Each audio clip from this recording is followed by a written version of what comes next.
Hi guys, I'm AJ George and I'll be your unit coordinator for Contract B this term. It's gonna be a good one, just wait and see.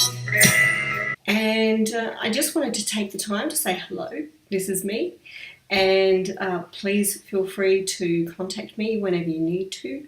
My details are below. A little bit about me. I graduated from Bond University way back in the 90s, a very long time ago. Worked in a few large Brisbane law firms and decided that it wasn't really for me, so ran off to London to do a Master of Laws.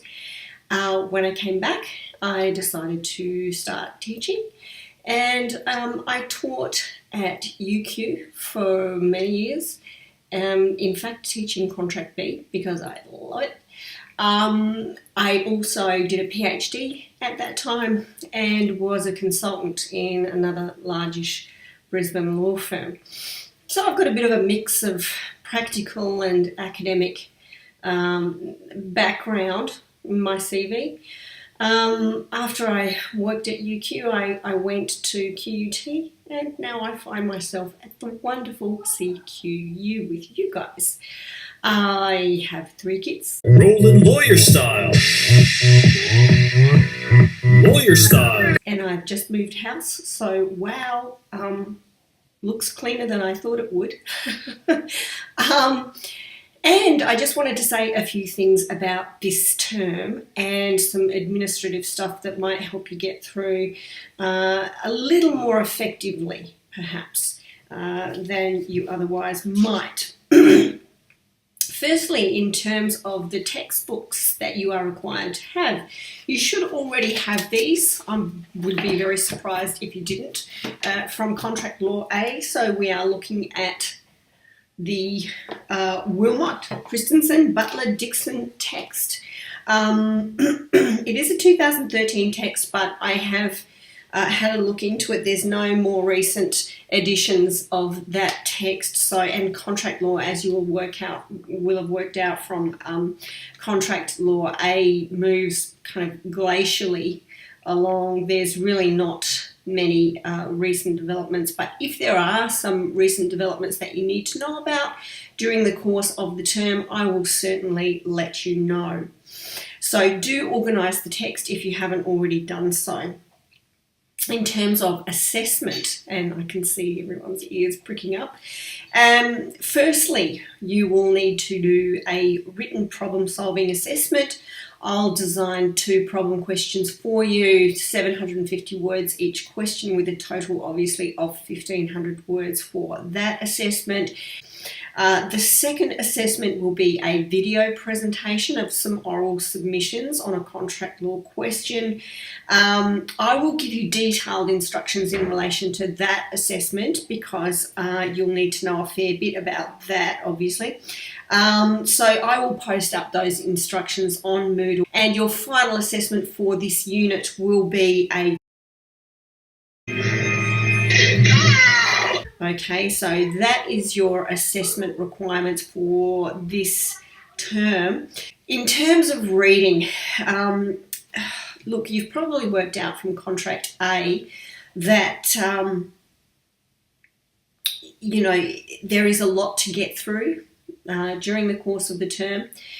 However, and I'm sure that all of your other unit coordinators say this, but particularly for Contract B, because we are dealing with more complex concepts than perhaps you were looking at in Contract A, you can't really get by just using the study guide as your way through this particular unit.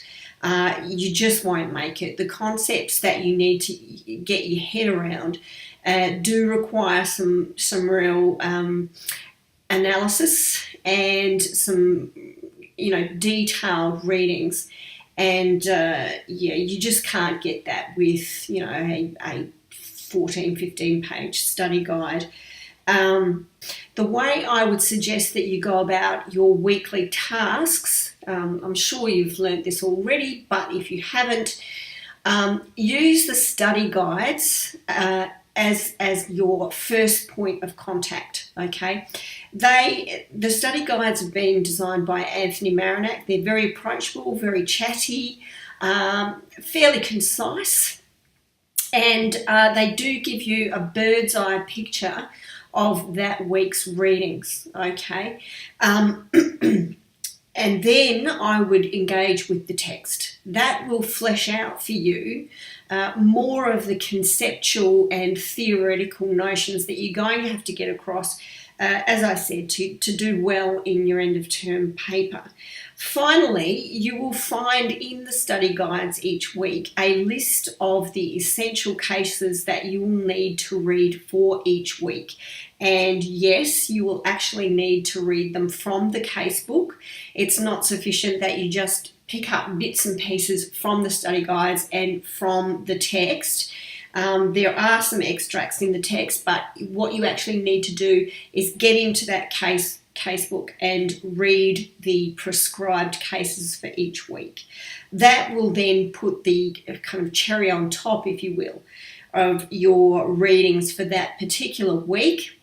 And at that point, you should be pretty much across everything that you need to be across to then launch into your tutorial preparation. The tutorial preparations are not onerous. They're generally speaking little animated software cartoons that were designed by Anthony. You get to watch one of those and then answer the tutorial questions that are posed for you in the study guide. I don't anticipate that you'll have a problem with those. However, they are essential, and it has been found through, educational research that part of what really cements your learning in your brain, what really gets it deep in there, is actually not just feeding your brain reading, but actually doing, having to analyze, having to sort through what you know and having to put it in order so that you can answer questions. And to that end, I think it's very, very wise if you go through the review questions that are in the study guides each week. I would do them religiously. They're not hard, they're multiple choice questions. I would definitely do those to test your reading, to test your knowledge at the end of each of the sections of the study guide. Okay, so have a look at those. But I do think it's really important for you to not just feed your brain with the readings, but also each week after you've done those readings to get that knowledge out and get it onto some paper so that it really cements, really sticks in there. Okay, so that's your reading. What I will say, there's a couple of very practical things that I need to raise with you.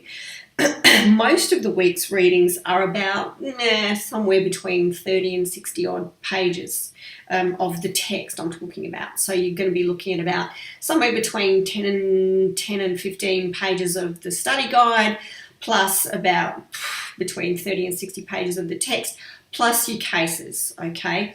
So that's your reading load for the week. It's actually not really significant, as I said, for a B-type subject, but what I will flag for you is that misrepresentation, which we deal with in week 2, is a very big subject. That particular week's readings just from the text are about 96 odd pages. So what I'm happy for you to do is to spread your readings for that misrepresentation week, the week 2 readings. I'm happy for you to spread those between week 2 and week 3, because week 3, which is equitable estoppel, it's not a significant reading load. I think the text is only about 30 odd pages. So I'm more than happy for you to, do about 60 odd pages in week 2 and then finish off the other 30 odd pages in week 3 at the same time that you are reading your promissory estoppel and equitable estoppel readings. So that's how I would suggest you break up the week 2 readings.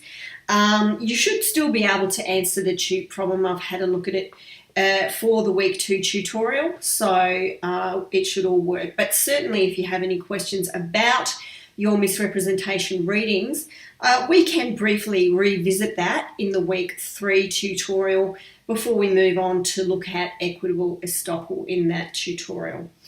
Another thing with your readings, I don't know how you really worked it in contract A, but I am more than happy for you to get to the end of the chapter. You will note that in most chapters there is a few sections, sometimes 5, sometimes more pages, entitled International Perspectives. Like I said, in most chapters of the text. I'm happy for you to treat this part of the weekly readings as optional only. Okay, we will devote an entire week at the end of term, I think it's week 11, to international contracting, international perspectives. So you're not going to be missing out on looking at cross-jurisdictional issues, but I do think that it's really super important for you all to have a very solid grounding in the concepts that we cover during the term first, before you then attempt to augment that reading with cross-jurisdictional investigations. So look, by the time you finished most of the chapters each week, I'm sure that you will have that particular week's concepts firmly in your mind. If you wish to go on and have a look at the international perspectives section at the end of those chapters, go ahead. If not, you can leave that to week 11. The Zoom tutorials for this term are... It will probably take us a couple of weeks to work out how long it will generally take us to go through each of the tutorials that have been designed by Anthony. But I'm anticipating that it would be a good idea if we spent the first part of each of our Zoom tutorials just recapping on that week's readings, going through some of the crucial elements that have been raised by the text, going through perhaps some of the more curly issues, and there's a lot of them in Contract B, probably more so than Contract A, as I said before, so that everyone's on the same page conceptually before we go ahead and try and unpack the tute problem for that week. Now, if we do that and you like it, we'll keep going in that format. If you'd rather just cut to the chase and we go straight into unpacking the tute problem for that week, I'm happy to do that as well. What we might do is just see how we go for the first few weeks, and then we will have a poll or discuss it then and decide the way to go. But I certainly think it's probably worthwhile spending a little bit of time at the beginning of each of the Zoom sessions just to recap, to make sure everyone understands the readings for that week. That's about all that I needed to tell you administratively about Contract B. It is a fun little unit, I think, anyway. A little bit more so than Contract A. We have some fairly dry and dusty concepts that you're going to kind of grind through. Now we get to the fun bit, and we have all sorts of wild and wacky cases that should hopefully keep you all entertained. So on that note, I'll say bye for now, and if you do want to contact me, I did give you the details earlier, but they are also in the week 1 study guide. So shoot me an email, catch up with me on Twitter, and hopefully we'll have a great term. Thanks guys, bye.